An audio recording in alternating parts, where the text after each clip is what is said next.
अपघाताच्या काही तास आधी बारामती धावपट्टीवर आणि हँगरच्या परिसरात काही अनोळखी व्यक्ती दिसल्याचे CCTVमध्ये कैद झालेले आहे. तर एका महिन्यात काय हाती आलं तर एका महिन्यात ब्लॅक बॉक्स मिळाला, तो पहिले जळालेला मिळाला, नंतर तो सुरक्षित सांगितलं जातं. तर अद्यापही तो साहिल मदन कुठं गायब आहे ते कळत नाही. अद्यापही आम्हाला कळतं सुमित कपूर जिवंत आहे, कोणी म्हणतं तो कॅलिफोर्नियामध्ये आहे, कोणी म्हणतं तो मुलीला भेटायला गेला. मग सुमित कपूर जिवंत आहे याचा अर्थ DGCAने जी पहिली माहिती दिली होती की 6 लोक प्रवास करत होते आणि 5 सापडले, म्हणजे सुमित कपूर नव्हता, म्हणजे शांभवी पाठक विमान चालवत होती का? माजी उपमुख्यमंत्री अजित पवार यांच्या निधनाला 1 महिना पूर्ण होतोय आणि या 1 महिन्यामध्ये अनेक गोष्टी बदलल्या, आरोप प्रत्यारोप झालेले आहेत, तपास सुरू आहे आणि या सगळ्या संदर्भात बोलण्यासाठी आपल्यासोबत राष्ट्रवादी काँग्रेसचे आमदार अमोल मिटकरी आहेत. एकीकडे रोहित पवार लढा देत आहेत, तुम्ही वारंवार प्रश्न विचारतायत की हा अपघात आहे की घातपात आहे. आता काही इतर राजकीय पक्षसुद्धा तुमच्यासोबत येत आहेत, राज ठाकरे असतील किंवा मग संजय राऊतसुद्धा या सगळ्याला, संजय शिरसाट आहेत. एका महिन्यामध्ये काय बदललं आणि याची अजून सखोल चौकशी झाली नाही आहे किंवा निष्कर्षापर्यंत काही पोहोचलं नाही? एका महिन्यामध्ये काहीच बदललेलं नाही, कुठल्याही निष्कर्षापर्यंत अजून पोहोचता आलं नाही. अगोदर सुरुवातपासून आता ते जे होतं, म्हणजे हे इतके प्रबळ मुद्दे आहेत आणि इतके प्रबळ पुरावे आहेत की अजूनही लोकांना हवामान आणि ते कारण व्हिजिबिलिटीचं हे काही लोकांना पटत नाही आहे. त्याच्यामुळे ही केस आता CBIकडे वर्ग करण्यात आली. CBIकडे वर्ग करण्यात आली याचा अर्थ एक गोष्ट स्पष्ट होते की हा विमान अपघात घडून आणला गेला, म्हणजे त्याला दुसऱ्या भाषेमध्ये प्री प्लॅन मर्डरसारखं मी म्हणेल. मी तर सुसाईड बॉम्बर पण म्हटलं होतं, मी 50 कोटीचा विमा काढला हे पण म्हटलं होतं. या कुठल्याही प्रश्नाचं उत्तर मिळालेलं नाही. कसं आहे की काही लोकांचं असं म्हणणं आहे की रडारवरून म्हणजे रडारवर ज्यावेळेस विमान कोसळतं तर इथे कसं आहे की रडारवरून विमानच गायब झाल्यासारखं, विमान कोसळण्यापूर्वी काही सेकंद आधी ते रडारवरून अचानक गायब झाले होते. जर फक्त इंजिन निकामी झाले असते तरी विमान रडारवर दिसले असते. रडारवरून गायब होणे याचा अर्थ विमानातील ट्रान्सपॉन्डर जाणीवपूर्वक बंद करण्यात आला होता किंवा यंत्रणेतून बाहेरून जॅमिंग करण्यात आले होते. ह्याच्यामुळे सुद्धा शंकेला फार मोठ्या जागा आहेत. लँडिंग गिअरशी छेडछाड झाल्याचा संशयसुद्धा नाकारता येत नाही. इंधन नमुन्यातली तफावत जी म्हणता येईल की विमानाच्या इंधनाचे ATF नमुने जर तपासले तर त्यात काही परके घटक सापडल्याची चर्चा आहे. म्हणजे कॉन्टेनमेंट्स, जर इंधनात काही मिसळले असेल तर हवेत असताना इंजिन अचानक बंद पडू शकते.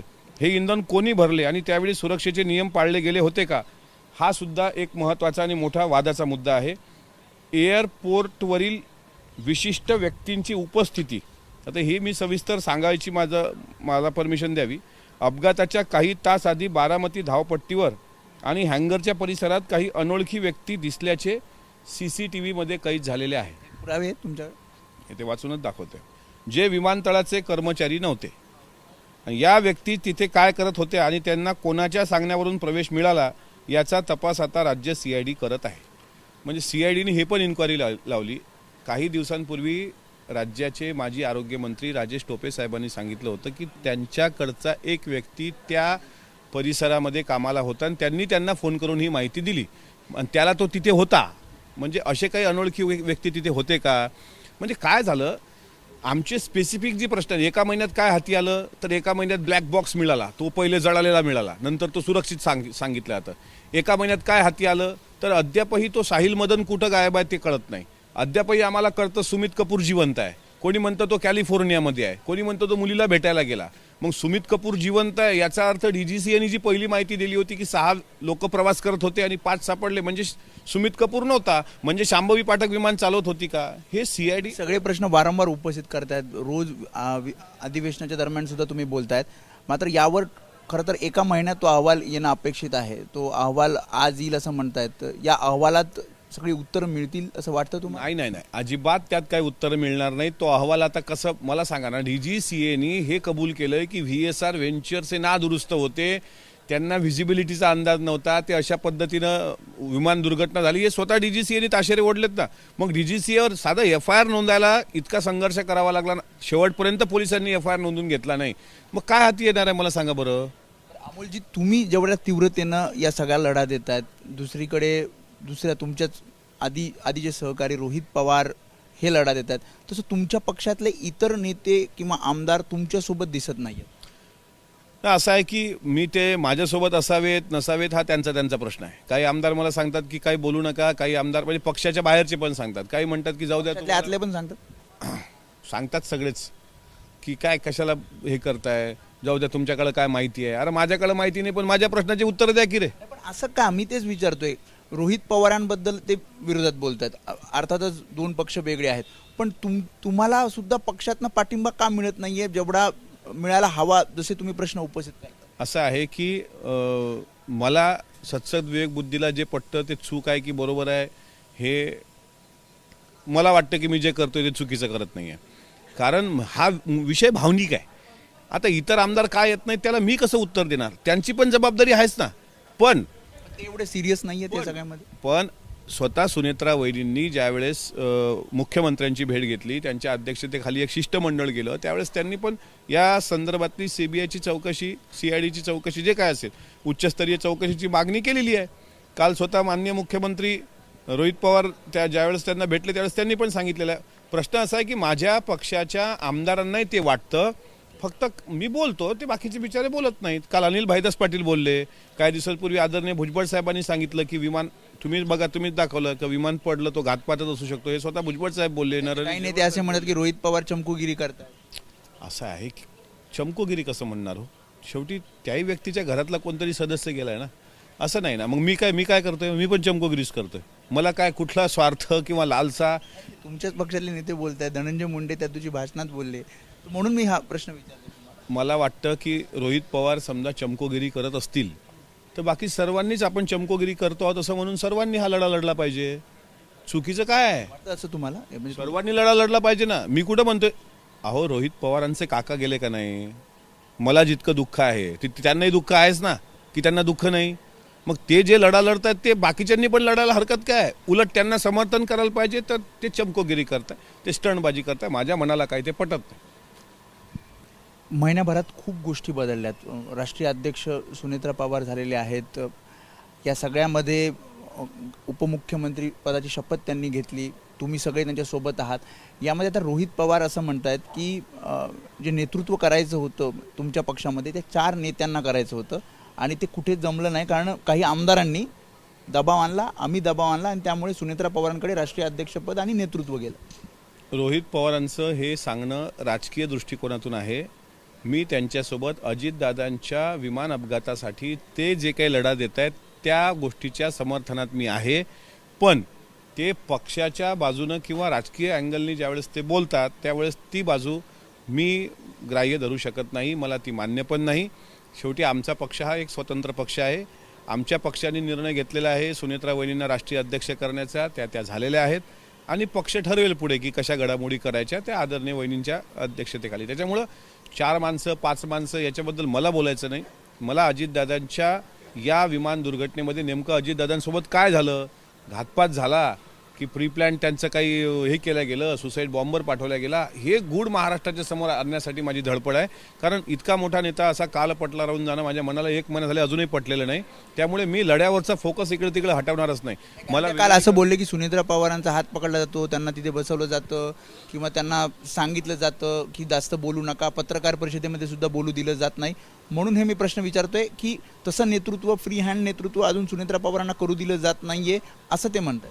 असं आहे की आदरणीय वहिनी ह्या आमच्या आई समान आहेत सर्वांच्या. आता धनंजय मुंडे साहेब त्या दिवशी त्यांनी पाया लागल्या, त्यांच्या आई म्हणूनच पाया लागल्यात ना, ठीक आहे. किंवा साधारणपणे त्यांना असं चेअरवर बसवण्याचा जे काही व्हिडिओ असेल तर ती बहीण म्हणूनच असेल ना.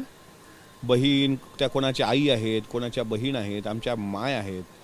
त्याच्यामुळे मला असं वाटते की तसं ते अर्थ जोडू नये. शेवटी आमचा पक्ष हा परिवार आहे. सुनेत्रा वहिनींचं भाषण तुम्ही ऐका, त्या भाषणात त्या म्हणाल्या की जय आणि पार्थ हाच केवळ माझा परिवार नाही, तर राष्ट्रवादी काँग्रेस पक्ष हा सर्व आमचा परिवार आहे.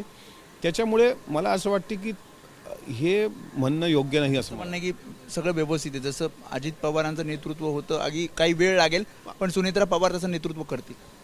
मी तुम्हाला एवढं सांगतो की पुढच्या 6 महिन्यात अजितदादांची जी पोकळी आज पक्षात जाणवते आहे ती भरून काढण्याचं सामर्थ्य आदरणीय सुनेत्रा वहिनींमध्ये आहे. कारण त्या जिजाऊच्या लेक आहेत, त्या निंबाळकर घराण्यातल्या आहेत, ती अहिल्याची लेक आहे, सावित्रीची लेक आहे. त्यामुळे हा 6 महिन्याचा जो गॅप दिसतोय ना आपल्याला 5-6 महिने जाऊ द्या, तुम्हाला एक महाराष्ट्राला पुरोगामी एक नेतृत्व शिवशाहू फुले आंबेडकरांचं, कारण शेवटी अजितदादांची सावली आणि आमच्या सर्वांची ती माऊली आहे. त्याच्यामुळे ते काळजी करण्याचं कारण नाही. आणि त्या पत्रकार परिषदेसंदर्भातही त्यांना बोलू दिलं गेलं नाही असं नाही आहे. पत्रकारांचे प्रश्न आणि एकदम कसं आहे की त्या भावनिक झाल्या होत्या भाषण देताना, म्हणून त्यांना थोडंसं सावरण्याकरता सर्वांनी विनंती केली. आणि त्यातही ते जे संवाद गेलाय बाहेर सरोजताई अहिरेंचा, त्यांनी काय म्हटलंय हो त्याच्यात सांगा बरं. त्यांनी हे म्हटलं की तुम्ही माणसंच पुढं करता. आता तिथे आनंद परांजपे होते, सतीश चव्हाण आमदार होते, का बा माणसं पुढे करता, दादांकडं आम्हाला जाऊ दिलं नाही, आता आम्हाला वहिनींकडे तरी जाऊ द्या, असं त्यांनी मिश्किलपणे म्हटलं. त्याच्यात काही वेगळा अनुवार्थ लावण्याचं कारण नाही.